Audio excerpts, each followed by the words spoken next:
After Anthony Hernandez win this weekend at UFC Fight Night Vegas 109, it made me start thinking about the state of every UFC weight class and wondering, damn, who really is the dark horse at every weight class? Because I think uh, Anthony Hernandez is a dark horse in that weight class.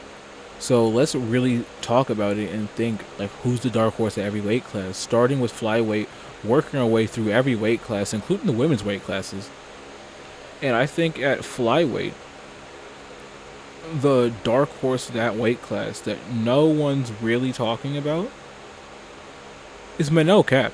Yo, Manel Cap is still a very, very dangerous guy. He's one of the few people to ever have genuine one-shot knockout power. He has great takedown defense. He's fast as hell. He finds the shots to put people away. And he's clear as day. Like, I thought he might beat Pantoja in a rematch. He's clear as day, one of the best fighters in that weight class. And it's literally only a matter of time in keeping this dude healthy before he gets in there for a title. He will be a challenge for a belt one day. He's that good. And that brings us to the next weight class at bantamweight. I think the dark horse of the weight class is Song Yudong. Clear as day. This dude is so good, and no one talks about it. He's incredibly well rounded, and he's so young. The dude's like 27 years old. I don't think there's a world where he doesn't touch the belt in the next 3 years. He's already ranked number 5 in the weight class, and everyone's old. Marab's 35. Peter Yan's like 35. Sandhagen's like 33. Davison Figueiredo's like 35. Cheeto Vera's like 30 something. Song Yudong will challenge for a belt, and I think he's going to hold it for a little bit. I 100% believe in it, and I've been saying it for a long time. The dude's been in the UFC for almost a decade, and he's still 20 something years old. Genuinely insane, and he's been good the entire time, and he just gets better and better. I honestly think the moment he leaves Team Alpha Male and goes to like a real gym that's actually going to hone in his insane athleticism, everyone's cooked. And next up, we're going to go to the featherweight division. And this is a really, really hard one to like pick because there's some really good fighters and some less good fighters. But if I have to look at the state of the weight class, and there's a lot of great options. Like, I don't mind the idea of like Arnold Allen. I think Arnold Allen's a really good choice. Lerone Murphy, he's really good. But I'm thinking Aljamain Sterling. Dog, Aljamain Sterling is ranked number 7 in the world right now, and is arguably one win away from a title shot. He beats Brian Ortega, who for some reason still ranked top 5. Beyond me. I don't remember the last time this brother won a fight. But Aljamain Sterling legitimately might be 1 or 2 wins away from a world title. I think he's gonna beat Brian Ortega. I think Yair Rodriguez is easy money, and now we're talking about a title. He had a very close fight, very, very close fight with Movsar Evloev. If I remember correctly, it was a split decision. I fully think Aljamain Sterling's a nightmare matchup for everyone in the weight class outside of like Jean Silva and Alexander Volkanovski. Maybe Arnold Allen. He handles everyone else in this weight class pretty easily. And I think he's the most underrated guy in the weight class. He's super fast on his entries on takedowns. He gets the back so quickly. He's a very, very terrifying submission threat. And outside of Brian Ortega, who's really hanging with this brother on the ground? Yeah, I thought so. Nobody. Next up, we have lightweight at 155 pounds. I think the dark horse of this weight class, man, who's that guy who I'm like, that guy's probably going to be a champ. Part of me wants to say Yoel Alvarez, but Yoel Alvarez has already expressed his desire to move up to 170 pounds, so I won't count him. Fiziev is good. I think he's going to win his next fight against Charles Oliveira. But honestly, it's Max Holloway.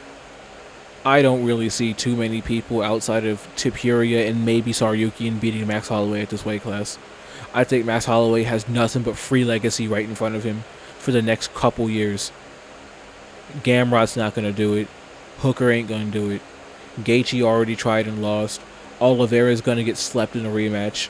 Paddy Pimblett can't hang with with him. Fiziev's going to get quadrupled on the strike numbers. There's nobody hanging with him at that weight class outside of maybe Arman Tsarukyan and Ilya Superior. And even then, in the first fight, like, a rematch really intrigues me right now, because in the first fight between Max Holloway and Ilya Superior, Holloway was on fire, landing whatever he wanted at will. Stomp kicks, leg kicks, jabs, twos, step in elbows, spinning back kicks, knees to the body, elbows over the top. Holloway was on fire, and I fully expect him to cook everyone at this weight class. I don't think they can hang with this guy. Max Holloway's like that, and I think he's going to handle everyone outside of Superior and maybe Tsarukyan. Next up, we had 170 pounds, and it's really hard to say. You know, I'm a huge Buckley fan. Buckley is my favorite fighter in the UFC right now. I think he's a very good choice. But I want to say Michael Morales. Michael Morales is so good. This dude's a small middleweight who fights at 170 pounds. He has so much power. He's so big. He's so well-rounded. He's so goddamn good everywhere that I would be very, very, very, very surprised if he doesn't ever touch the belt. I think he KOs Kamaru Usman. I think he KOs Gary. I think he KOs Leon Edwards. I think he KOs Shavkat. I think Shavkat's the most overrated guy in that weight class. Him versus Brady would be a really fun fight. Him versus Bilal Muhammad would be a fun fight, but I think Michael Morales would KO Bilal Muhammad. And I really want to see Michael Morales versus Jack Della Maddalena. Welterweight's a division that's completely and totally on fire right now, and I'd absolutely love to see a world where Michael Morales gets a challenge for the belt. Next up, we have middleweight, 185 pounds, and I'm gonna sneak two in here. Number one, Anthony Hernandez. He's the whole reason I'm even making this video. This dude's on an 8-fight win streak and nowhere near the title. And he's finishing most of these fights, too. That's the craziest part. He's finishing most of these fights. He's on an 8-fight win streak. He hasn't lost a fight since the pandemic.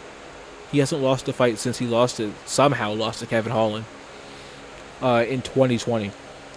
And he's proceeded to beat everyone since. And he's looked so good, and especially in his fight against Roman Dolidze. Now, I never thought Dolidze was that good. But to go after Dolidze on the ground the way he did, with no fear, the way that he literally just big dogged him, Lil bro'd him out there, and it was insane to watch Roman Dolidze get bullied and bitched out for 3.5 rounds before getting subbed in one of the most dehumanizing ways I've ever seen. So, yeah, no. It's definitely got to be Anthony Hernandez, but I'm also going to slide in Jared Cannonier as a very honorable mention, because this motherfucker's had a career resurgence at 40. No sense whatsoever. Just KO'd RoboCop. I think he's going to KO Michael Venom Page, and then he's probably going to end up fighting Dolidze or Hernandez, probably Dolidze or Paulo Costa or something like that, and he's gonna KO both of those. Like, I don't think Cannonier's losing in the near future. I think he's really, really good and very, very slept on in this weight class. I think he's going to continue to turn back these up-and-comers for a few more years. Next up at light heavyweight, who's really the dark horse at 205? I had to think about it. And after some deep thought, Dominic Reyes. I think Dominic Reyes gives everybody in front of him problems and KOs everyone underneath him.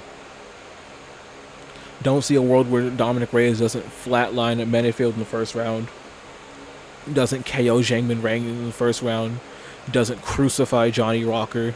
He's already KO'd Nikita Krylov. I think he sleeps Azamat Murzakanov. I think he sleeps Bogdan Guskov. I think he sleeps Volkan Oezdemir. I think he sleeps Rakic at this point in Rakic's career. I think he brutalizes Jamal Hill. I think he probably KOs Blachowicz in a rematch, but who knows? Blachowicz is still really fucking good. I think he messes Khalil Roundtree up on the feet. Roundtree's actually pretty good, but this dude can't box to save his life. It's genuinely one of the weakest parts of his game. I think he's gonna KO Olberg. He looked really good in the first fight against Yuri. Maybe Yuri gets him in the rematch, and he'd never fight Pereira since him and Pereira are training partners. But I think outside of Pereira and maybe Prohaska, Dominic Reyes probably got the best shot at beating Ankalaev in this weight class. 100%. Dominic Reyes is that dark horse, and I need this redemption storyline. I don't follow the storyline of the sport very often because I'm here for the violence for most of the time. But damn, would it be a feel-good moment if Dominic Reyes gets the belt back. And then that brings us to the heavyweight class, where I'm thinking, damn, who really is the dark horse of this dog shit division?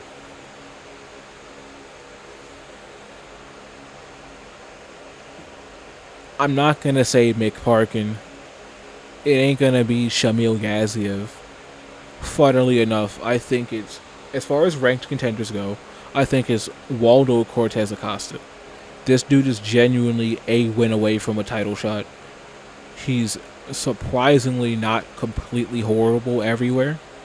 He's got decent striking for a heavyweight, good clinch work for a heavyweight, good ground game, like, which is non-existent at the weight class. The ability to take people down and actually dominate from being on top and all that shit, non-existent at heavyweight. This dude's actually taken jiu-jitsu classes. He has really, really, really good game planning, and I'm tired of pretending that he's not a really good fighter. I'm tired of pretending that he's not a game plan heavy fighter who's going to come in with the right game plan and a decently well-rounded skill set to win fights. I don't think he's going to beat Pavlovich, but I could see a world where he beats Jailton Almeida. I think he's would beat Marcin Tybura.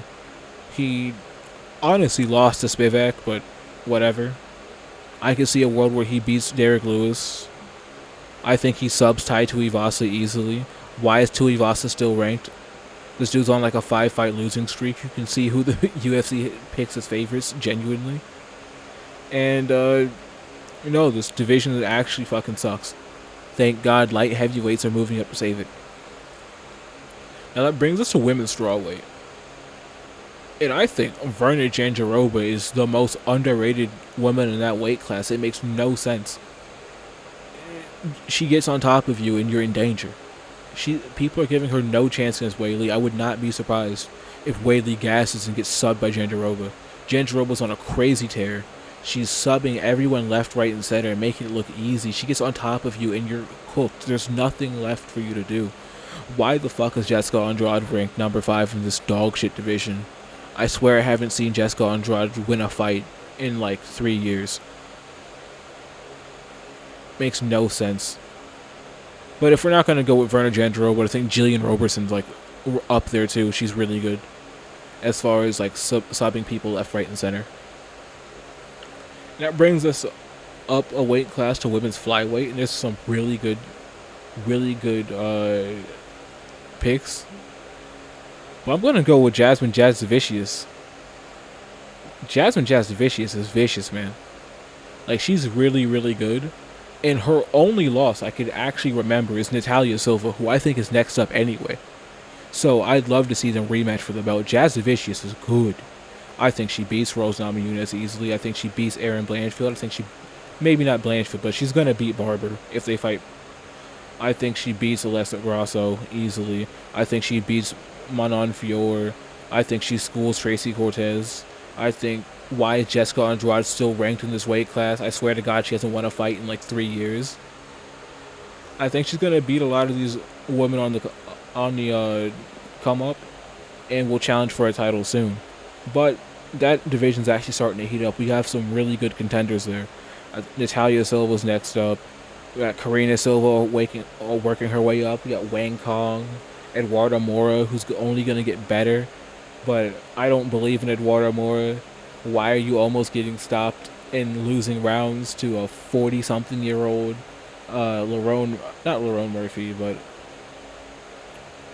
Murphy? It's just not a good look at all, but hey, maybe she pulls something out.